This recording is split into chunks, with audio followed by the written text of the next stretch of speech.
Harka fuunee akkam jirtu kabajamtoota daawwattootaa fi dhaggeeffattoota Waliif TV kun qophiilee Lo'aadaati. Qophiilee Lo'aadaa torban darbeen maalummaa sirna gadaa fi sadarkaalee sirna gadaa irratti xiyyeeffachuudhaan isin biraan ga'uun keenya ni yaadatama. Qophiilee Lo'aadaa torban kanaan immoo kutaa lammaffaa qophichaa kan ta'e maalummaa gogeessa gadaa fi duula bilisummaa sirna gadaa jalatti baroota gadaa turan kanan dubbisee fi odeeffadhe irraa kan itti isiniif qoodu ta'a. Hanga xumura qophichaatti faana akka turtan affeeramtaniittu.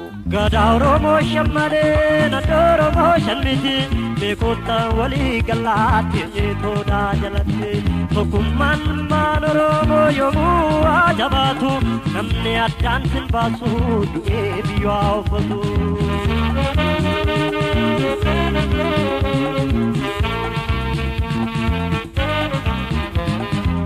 Kiristoosiin dura bara 1648 sirni gadaa akka eegalee ragaan barreeffama seenaa ni agarsiisu. Gadaan yayyaba shan kan qabu sirna ittiin bulmaata jaarmiyaa umurii fi dhalootaan ijaaramee sirna bulchiinsa diimokiraatawaati. Yayyabni shanan kunneenis yayyaba boruu, biloo, yayyaba guloo gobbuu, yayyaba guloo aannoo fi yayyaba baabboo gaalessaati.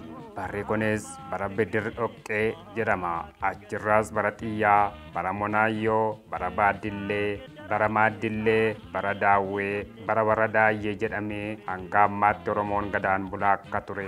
Kitaabni Oromoo Maannatinaa Taarik jedhamu Taabor Waamiitiin barreeffame ragaa barreeffama seenaati. Gadaa Oromoo shammalee naannoo Oromoo shanmiti beekota walii galaatti jeetoodhaa jalatti tokkummaan maan Oromoo yommuu ajabaatu namni addaan sin baasu du'ee biyyoo uffatu.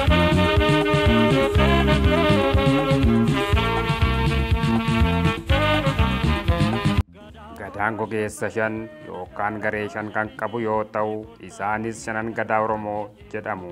Gareewwan kunneen ganna 8-8 aangoo walharkaa fudhatu. Shanan gadaa Oromoo kun bakka adda addaatti maqaa adda addaatiin beekamu. Ilmi Oromoo kamiyyuu guyyaa itti dhalatee eegalee gogeessa shanan gadaa keessaa tokko keessatti hammatama. Duraan dursee kan inni keessatti hammatamu shanan gadaa keessaa miseensa isa gaafa inni dhalatu aangoorra jiruutinidha. Kunis gogeessa abbaa isaa keessatti jechuudha. Uummanni Oromoo akkuma uummata addunyaa biroo seenaa hedduu kan qabudha. Keessumattuu bara 1270 bara ka'umsa Yuukunoo Milaakirraa eegalee hanga dhuma jaarraa 15ffaatti Oromoon dhiibbaa fi roorroo humnoota alagaa jala akka ture ragaaleen ni mul'isu. Roorroo kana ofirraa ittisuu irratti goototaa fi hayyoota hedduutu wareegame. Kanarraa kan ka'e sabni Oromoo walakkeessa manaa fi biyya abbaa ofii gadi lakkisee waan qabu fudhatee gara kibbaa fi bahaatti godaane. Achittis dhiibbaan irra ga'u ittuma fufnaan kana booda Oromoon gara waggaa 100f roorroo kana ofirraa ittisuuf mala dhaataa ture. Keessumaa bara Gadaayyoo Galgaloo jechuunis bara 1470 keessaa haala karaa lolaatiin biyya ofii falmanii deeffachuuf akka tolutti duula bilisummaa sirna gadaa jalatti of ijaaruun barbaachisaa akka ta'e amanee hawaasa umriin ijaaree akka umrii isaatti dirqama itti kenne. Gadaa Oromoo shammalee naannoo Oromoo shanmiti beekota walii galaatti jeetoodhaa jalatti tokkummaan maan Oromoo yommuu ajabaatu namni addaan sin baasu du'ee biyyoo uffatu.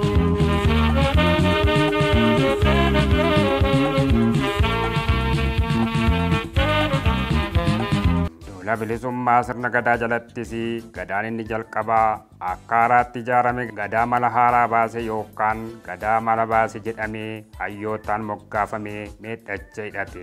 Maqaan gadaa kanaas seenaa keessatti gadaa melbaa yookaan gadaa mala baase kan jedhurraa dhufee jedhamee beekama. Gadaan melbaa Oromoodhaaf gadaa isa jalqabaa miti. Isa durayyuu ganna 1000 caaluuf Oromoon gadaan bulaa akka ture ragaan ni mul'isu. Gadaan melbaa garuu uummata bara 8-8 qoodee namoota umrii waggaa 8 olii fi 80 gadi jiranitti dirqama adda addaa kenne. Bara gadaa kana Oromoon jalqabaaf abbaa duulaatiin of ijaaree akka kanaan duraa yeroodhuma Oromiitti dhufu ofirraa ittisuu qofa dhiisee biyya ofii deebifachuuf jecha lafa diinonni isaa irraa fudhatan dhaqee loluu jalqabe. Seenaan akka jedhutti immoo waraanni Oromoo bara sanaa akka waraana qaroomeetti hiriiree loluu eegaluu isaati. Gadaan melbaa Baalee deebifachuuf yeroo loluu mooticha Habashaa Faasil jedhamu ajjeese. Gadaan kun lola irratti cimaa akka ture seenaa irratti galmeeffamee kan jirudha. Gadaan Muudanaas bara duula bilisummaa sirna gadaa jalaa isa tokkodha. Barri gadaa kunis bara 1531 hanga 1538 kan turedha. Melbaatti aanee kan gadaa fudhate Muudanaa. Bara Muudanaa kanas Oromoonni seera jajjabaa lama tumatan. Tumaaleen seeraa kunneenis lubni hundi akkuma aangoo qabateen akka duulu, lubni hundi osoo lafa harka diinaatti hafee jiru dabalee hin bilisoomsin miidhacha akka hin hidhanne kan jedhan ture. Barri gadaa Muudanaa kun bara Musliimonni Imaam Ahmediin gaggeeffaman kiristaanota waraanaa turanidha. Oromoon waraana diinonni isaa lamaan godhaa jiran kana faana bu'aa akka ture barreessaan Daarel Baates jedhamu barreessee jira. Waan waaqni diinota isaa lamaan wal waraansiseef gadaa kana waaqatu mirga muude jechuun barri gadaa kun gadaa Muudanaa jedhamee moggaafame. Gadaa Muudanaatu dura laga Waabeeccee lafa qabate. Kun seenaa uummata Oromoof kan xumuraa osoo hin taane kan jalqabaa ture. Kanarraa ka'uun lafa babal'ifannaa ittuma fufe.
Bilisummaa sirna gadaa jalatti barri gadaa inni kan biroon ammoo bara gadaa Kiiloleeti. Barri gadaa Kiilolee immoo bara 1539 hanga 1546 kan turedha. Muudanarraa gadaa kan fudhate gadaa Kiiloleeti. Kiiloleen duula bal'isee Dawwaaroo rukutuu jalqabe. Yeroo gabaabaa keessattis handhuura Dawwaaroo ga'e. Galaadiyoos mootiin Habashaa waraana isaa kan nama Adaal Mabraqiin jedhamuun hoogganamu Dawwaarootti bara 1545tti itti erge. Waraanni Adaal Mabraq harka Oromootti erga kufeen booda innis baqatee laga Awwaash ce'e. Dawwaaroo kan jedhamu Arsii irraatti akeekuun akka danda'amu seenaan ni mul'isa. Galaadiyoos waraana Islaamotaa mo'uu danda'ullee Oromoo biyya isaaf lolu garuu mo'uu hin dandeenye. Bara gadaa Kiilolee keessa Habashoonni gargaarsa warra Poorchugaaliin Imaam Ahmediin bara 1543 waan ajjeesaniif qalbii fi yaada tokkoon Oromoo irratti xiyyeeffatanii meeshaa ammayyaa fi humna waraanaa Awurooppaa argataniin gargaaramuudhaan Oromoo irratti duulan. Mootichi Habashaa Galaadiyoos Imaam Ahmediin erga ajjeeseen booda waraana guddaa nama Adaal Mabraq jedhamuun hoogganamu gara Oromootti bobbaase. Gadaan Kiilolee waraana Habashaa fi Faranjii meeshaa ammayyaa akka madfii hidhate kana bara 1545 ofirraa rukutee ajajaa waraanaa ari'ee laga Awwaash akka ceesise galmee seenaatu dhugaa ba'a. Waraanni Habashaa hedduun harka gadaa Kiiloleetti dhume jedhama. Humnoota Habashaa fi Faranjii meeshaa ammayyaatti gargaaraman waan mo'eef gadaa dhugaa lolee kan lolee jedhamee seenaa keessatti yaadatama. Jechi kan lolee jedhu kun bara dheerina keessa Kiilolee jedhamuun beekame. Gadaa Oromoo shammalee naannoo Oromoo shanmiti beekotaan walii galaatti jeetoodhaa jalatti tokkummaan maan Oromoo yommuu ajabaatu namni addaan sin baasu du'ee biyyoo uffatu.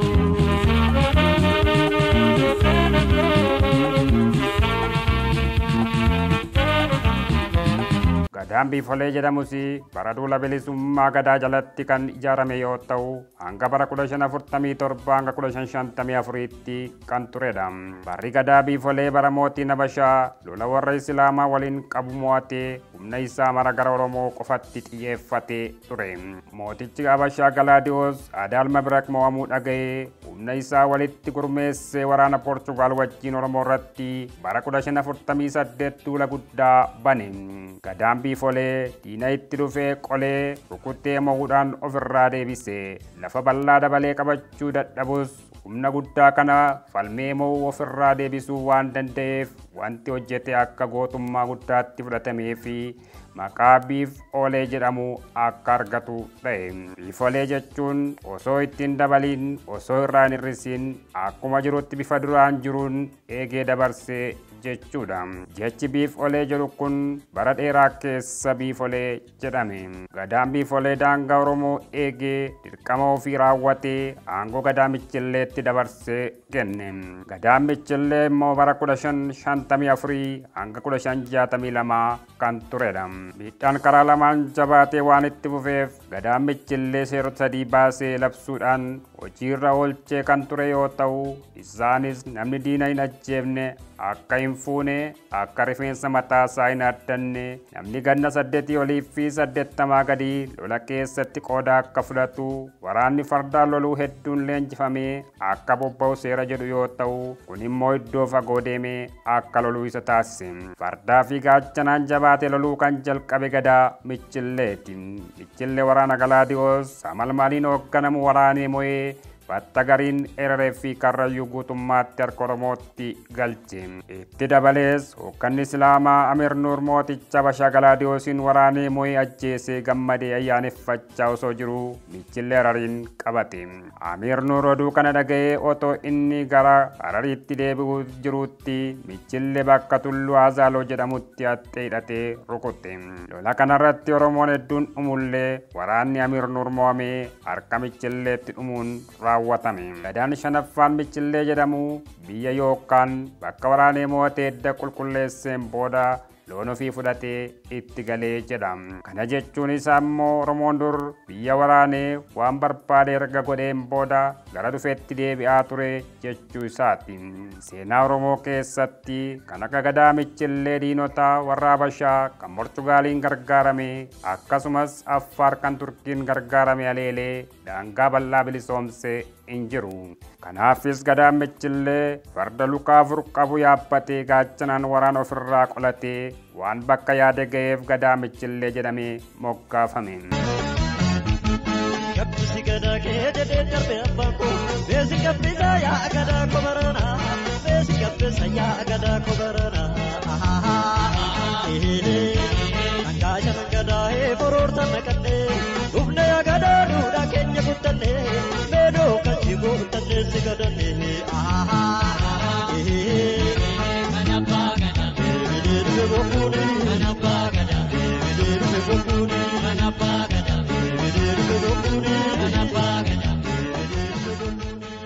Barri Gadaa Armuufaa fi Gadaan Bisaa jedhamu immoo bara 1563 hanga 1570tti kan turedha. Gadaan Michillee daangaa bal'aa waan bilisoomseef daangaa bal'aa kana gadaa tokkoon hoogganuun rakkisaa waan ta'eef Gadaan duraan Booranaa fi Baarentuu irraa ijaaramee hoogganaa tokkoon wal faana socho'aa ture bakka lamatti qooduun dirqama ta'ee argame. Baarentuu Gadaa Armuufaa akkasumas Booranni Gadaan Bisaatiin akka hoogganaman godhame. Armuufni bakka midiriin rukutee gosatti moggaasee of jala galche. Hambisaan immoo duula guddaa mooticha Habashaa minaas Oromoo irratti bobbaase jabinaan falmee balaa dhufuu danda'u hambise. Hambisa akkuma Armuufaa lafa bal'aa dabalee qabachuu baatus kan ture akka jirutti eegee dabarsuu waan danda'eef Gadaa Armuufaa wajjin dheedacha hidhatanii baalli dabarsanii Gadaa Roobaleetti kennan. Gadaa Oromoo shammalee naddoo Oromoo shanmiti beekota walii galaatti jeetoodhaa jalatti tokkummaan maan Oromoo yoomuu ajabaatu namni addaan sin baasu du'ee biyyaa uffatu.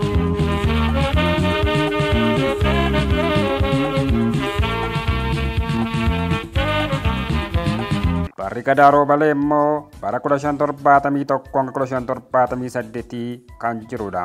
Gadaan kun roobalee Baarentuu fi roobalee Booranaati. Roobaleen lachuu wal gargaaruudhaan bakka Madirii fi Wallootti duula guddaa bananii keessattuu roobaleen Booranaa diinota isaa Allayyaa fi Holqatti naquudhaan daangaa biyyaa bal'isuu danda'anii turan.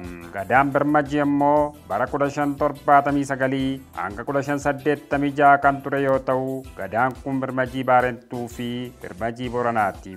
Gadaan Birmajii Baarentuu diinota Oromoo kaabaa akka malee buddee qabuudhaan diinota isaa yoo injifatu, gadaan Birmajii Booranaa maqaa Maccaa fi Tuulamaatiin ijaaramee diinota Oromoo bakka hundatti ari'ee lafa bardiisaa seenuu danda'u hunda seenee qabate. Diinonni Oromoo hedduunis kaan gaaratti, kaan Allayyaatti, kaan Holqatti galee dhokate.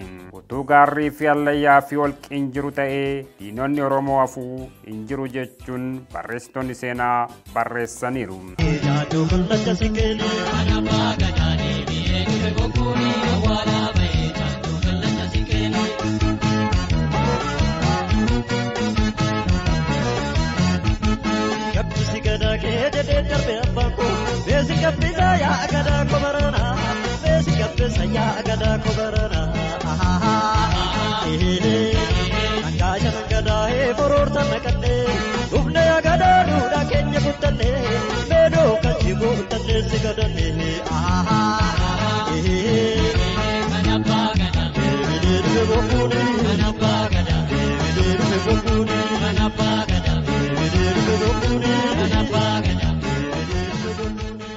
Gadaan Mul'ataa kan jedhamu immoo bara 1587 hanga 1594tti kan turedha.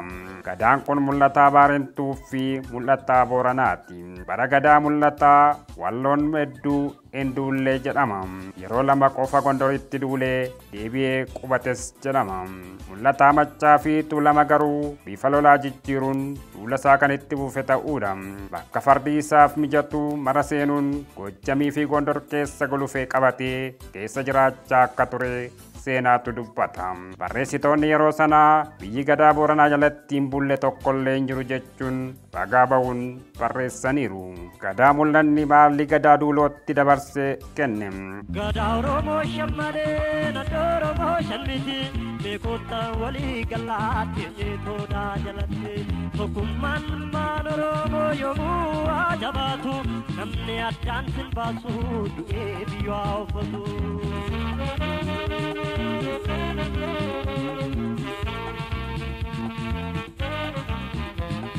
Haala kanaan abbootiin Gadaa injifannoo erga argataniin booda sabni Oromoo hanga sirni cunqursaa jaarraa 19ffaa keessa ka'utti jaarraa lamaaf waliif tasgabbaa'ee Gadaa isaa kabajataa nagaadhaan jiraataa ture.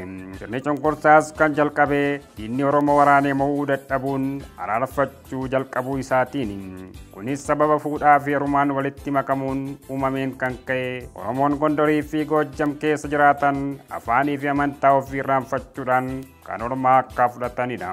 Dhiibbaa lagaan bitamuu mootummooti darbaniin Oromoo irra ture irraa kan ka'e hedduun uummata Oromoo har'a Oromummaa isaa haa beeku malee seenaa uummanni kun keessa darbee as ga'ee ragaa qorannoon deeggaramee barreeffame irraa wanti inni hubatu baay'ee xiqqaadha.